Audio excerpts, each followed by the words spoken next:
अतिथि बोले, वत्स का मठ, तुम्हारी बुद्धि तो वृद्धों की सी है। तुम बहुत अच्छा प्रतिपादन कर रहे हो। अब मैं तुमसे शरीर का लक्षण सुनना चाहता हूं, उसे बताओ। कंठ ने कहा, विप्रवर, जैसा यह ब्रह्मांड है वैसा ही यह शरीर भी बताया जाता है। पैरों का मूल तलवा पाताल है, पैरों का ऊपरी भाग रसातल है, दोनों गुल्फ तलातल हैं, दोनों पिंडलियों को महातल कहा गया है, दोनों घुटने सुतल, दोनों उरु जांग तथा कटिभाग अतललोक हैं। नाभि को भूलोक, उदर को भुवरलोक, वक्षस्थल को स्वर्गलोक, ग्रीवा को महरलोक और मुख को जनलोक कहते हैं। दोनों नेत्र तपोलोक हैं तथा मस्तक को सत्यलोक कहा गया है। जैसे पृथ्वी पर 7 द्वीप स्थित हैं, उसी प्रकार इस शरीर में 7 धातुएं हैं, उनके नाम सुनिए। त्वचा, रक्त, मांस, मेदा, हड्डी, मज्जा और वीर्य, ये 7 धातुएं हैं। शरीर में 360 हड्डियां हैं तथा 30,56,009 नाड़ियां बताई गई हैं। जैसे नदियां इस पृथ्वी पर जल बहाती हैं, उसी प्रकार वे नाड़ियां शरीर में रस का संचार करती हैं। यह शरीर 3.5 करोड़ स्थूल एवं सूक्ष्म रोए से आच्छादित है। स्थूल रोए तो दिखाई देते हैं और सूक्ष्म नहीं दिखाई देते।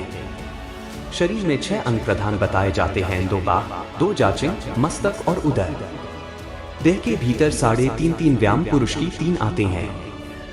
स्त्रियों की आतें 3 व्याम की ही होती हैं। वेदवेत्ता द्विज ऐसा ही कहते हैं। हृदय में एक कमल बताया जाता है, जिसकी नाल तो है ऊपर की ओर और मुख है नीचे की ओर। उस हृदय कमल के वाम भाग में प्लीहा है और दक्षिण भाग में यकृत। शरीर में मज्जा, मेदा, वसा, मूत्र, पित्त, कफ, विष्ठा, रक्त तथा रस के गड्ढे हैं। इनका माप 2-2 अंजलि माना गया है। उन्हीं गड्ढों से प्रवृत्त होकर वे मज्जा, मेदा आदि धातु इस शरीर को धारण करते हैं। इन गड्ढों के सिवा शरीर में 7 सीवनी विशेष नाड़ी हैं। इनमें से 5 तो मस्तक की ओर गई हैं, एक नाड़ी लिंग तक तथा एक जहना तक गई है। सब नाड़ियां नाभि कमल से ही सब ओर गई हैं। इन सब में मस्तक की ओर गई हुई 3 नाड़ियां प्रधान हैं, सुषुम्ना, इड़ा और पिंगला। इड़ा और पिंगला नाड़ी नासिका के द्वार तक पहुंची हुई है। ये ही दोनों शरीर की वृद्धि एवं पुष्टि करने वाली है। शरीर में वायु, अग्नि तथा चंद्रमा ये 5-5 भागों में विभक्त होकर स्थित हैं। प्राण, अपान, समान, उदान और व्यान ये वायु के 5 भेद माने गए हैं। उच्छ्वास, ऊपर की ओर श्वास खींचना, निःश्वास, श्वास को बाहर निकालना तथा अन्न और जल को शरीर के भीतर पहुंचाना, ये 3 प्राणवायु के कर्म हैं। कंठ से लेकर मस्तक तक इसका निवास स्थान है। मल, मूत्र तथा वीर्य का त्याग और गर्भ को योनि से बाहर निकालना, यह अपान वायु का कर्म बताया गया है। इसका स्थान गुदा के ऊपर है। समान वायु खाए हुए अन्न को धारण करती, उसके विभिन्न अंशों को बिलगाती तथा संपूर्ण शरीर में रस संचार करती हुई बेरोक-टोक विचरती है। वाक्य बोलना, उद्गार, कंठ के भीतर से कुछ निकालना तथा कर्मों के लिए सब प्रकार के प्रयत्न करना, ये उदान वायु के कार्य हैं। इसका स्थान कंठ से लेकर मुख तक है। व्यान वायु सदा हृदय में स्थित रहती है और संपूर्ण देह का भरण पोषण करती है। धातु को बढ़ाना, पसीना, लार आदि को निकालना तथा आंख के खोलने नीचने की क्रिया करना, ये सब व्यान वायु के कार्य हैं। पाचक, रंजक, साधक, आलोचक तथा भ्राजक, इन 5 रूपों में अग्नि इस शरीर के भीतर स्थित है। पाचक अग्नि सदा पक्वाश्य में स्थित होकर खाए हुए अन्न को पचाती है। रंजक अग्नि रक्त के रूप में परिणत कर देती है। साधक अग्नि हृदय में रहकर बुद्धि और उत्साह आदि को बढ़ाती है। आलोचक अग्नि नेत्रों में निवास करके रूप देखने की शक्ति बढ़ाती है तथा भ्राजक अग्नि त्वचा में स्थित हो शरीर को निर्मल एवं कांतिमान बनाती है। क्लेदक, बोधक, तर्पण, श्लेषण तथा आलंबक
भार न ढो सके तो केवल तेल लगाने आदि नाना प्रकार के यत्नों द्वारा रथ की रक्षा करने से क्या कार्य सिद्ध हो सकता है।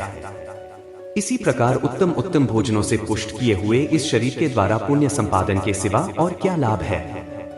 यदि यह पुण्य नहीं करता तो पशु के तुल्य है। इस विषय में ये श्लोक स्मरण रखने योग्य है। यस्मिन् काले च देशे च वैसा यादृशिं च कृतं शुभाशुभं कर्म तत्तथा तेन भुज्यते तस्मात् सदा शुभं कार्यं विच्छिन्न सुखार्थिभ्यः विच्छिद्यन्तेन्यथा भोगा ग्रीष्मे कुसृतो यथा यस्मात् पापेन दुःखानि तीव्राणि सुभुन्यपि तस्मात् पापं न कर्तव्यमात्म पीडाकरण ही तत्। जिस समय जिस देश में और जिस आयु से शुभ तथा अशुभ कर्म किए जाते हैं उसी देश काल और आयु में कर्ता को उनका फल भोगना पड़ता है। इसलिए अक्षय सुख की इच्छा रखने वाले पुरुषों को सदा शुभ कर्म ही करना चाहिए। अन्यथा गर्मी में सूख जाने वाली छोटी छोटी नदियों की भांति समस्त सुखभोग छिन्न भिन्न हो जाते हैं। क्योंकि पाप से बहुत तीव्र दुख प्राप्त होते हैं, अतः पाप कर्म का आचरण कदापि नहीं करना चाहिए, क्योंकि वह अपने को पीड़ा देने वाला है। महात्मन, इस प्रकार मैंने आपके प्रश्न का यथाशक्ति उत्तर दिया है। प्राणी किस प्रकार उत्पन्न होता है यह बात बता दी गई। अब किस प्रकार उसकी मृत्यु होती है यह सुनिए। कर्म के अनुसार आयु क्षीण होने पर जब मनुष्यों का मृत्यु काल उपस्थित होता है उस समय अपने कर्मों के अधीन रहने वाले जीव को यमराज के दूत शरीर से बाहर खींचते हैं। तब पुण्य और पाप के बंधन में बंधा हुआ जीव पंचतन मात्राओं को तथा मन, बुद्धि और अहंकार को साथ लेकर शरीर को त्याग देता है। पुण्यात्मा पुरुषों के प्राण मुखमंडल में स्थित 7 छिद्रों के द्वारा बाहर निकलते हैं।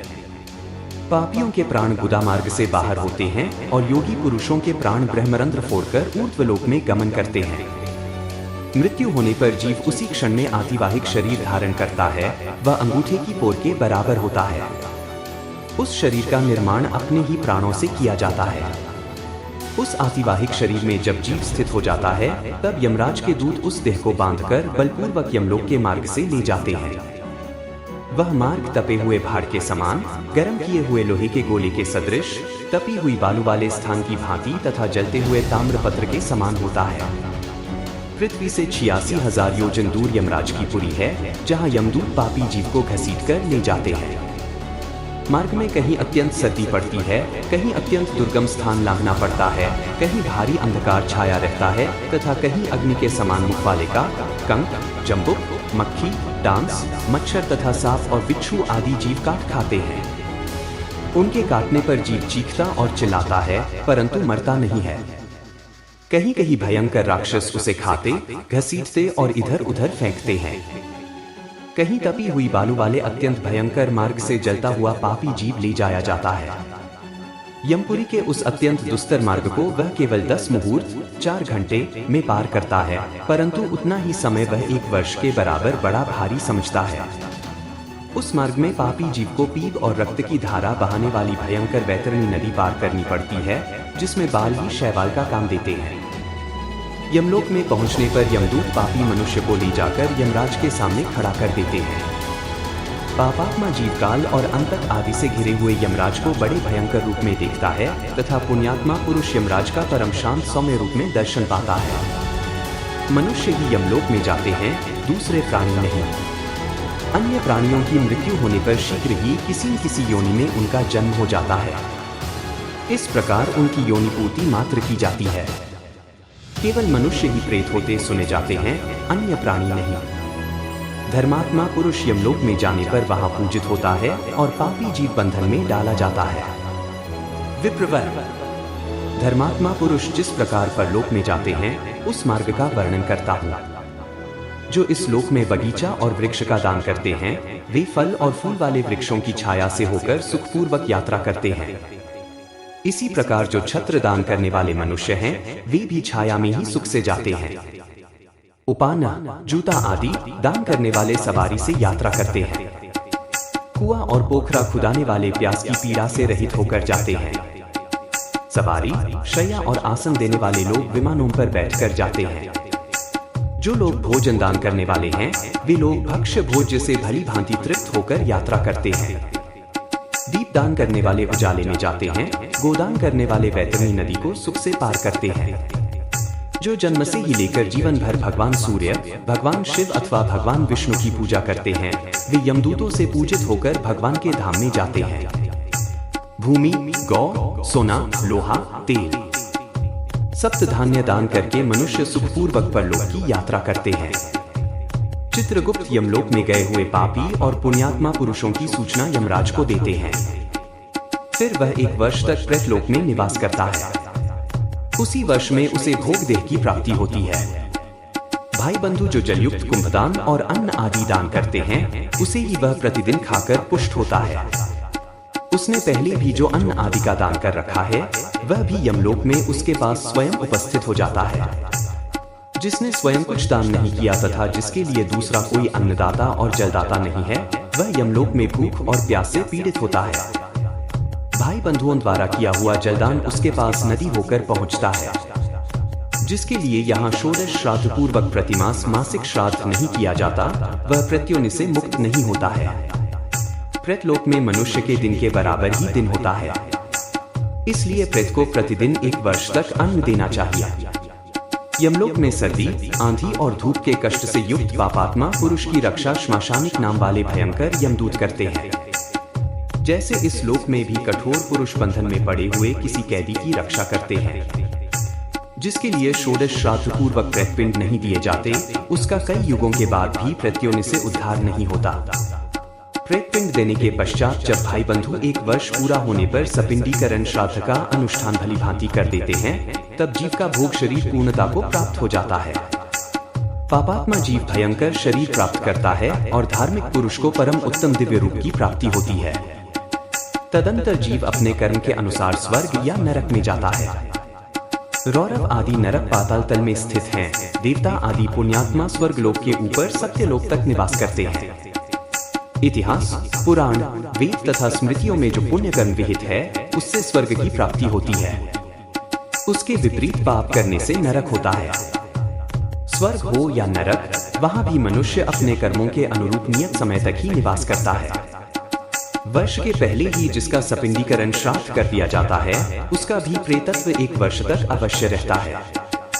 जिन्होंने अश्वमेध आदि 3 यज्ञों द्वारा यजन किया हो अथवा ब्रह्मा, विष्णु और शिव इन 3 देवताओं की पूजा की हो, या जो सम्मुख युद्ध में मारे गए हो, वे कभी प्रेतलोक में नहीं जाते।